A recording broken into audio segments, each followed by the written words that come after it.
Today in our scriptures, we hear about God's love, God's mercy, the covenant relationship that we live with God, trusting in God's providence. And he talks today to Moses about this year of Jubilee, where mercy and compassion and love and celebration of the covenant is celebrated, trusting in God's providence, and talking about and celebrating God's blessing. God who is a merciful, loving, and compassionate God. And through God's providence, we have many blessings in our lives, and we commemorate and celebrate in thanksgiving each and every day. We come into church, and with grateful hearts, we thank God for our blessings, and we ask God to strengthen us and to give us what we need for this day.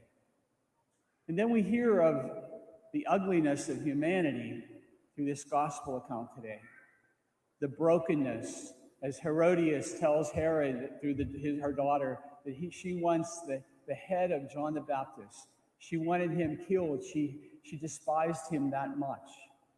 And we can see how there is evil in our society, especially those who seek to walk in God's ways are persecuted and martyred, even in our day and our age. Not in this part of the world, but we celebrate with religious freedom here.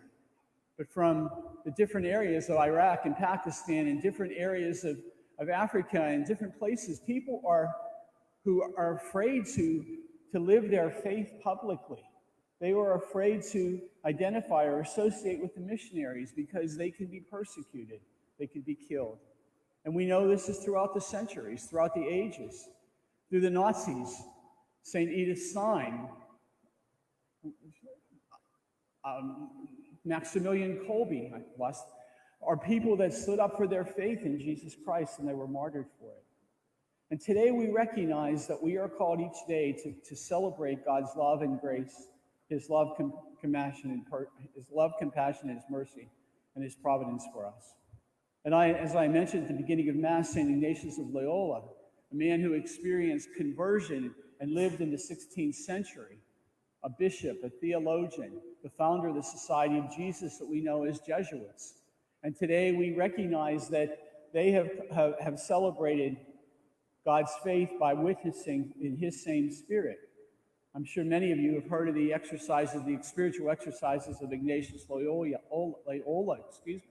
having trouble this morning, or the spiritual exercises, the Ignatian spirituality, where people are called through the exercises to discern in their lives basically what we hear about in this gospel today, the goodness, the blessing of God, and sometimes the evil and brokenness that can affect us and influence us in our lives.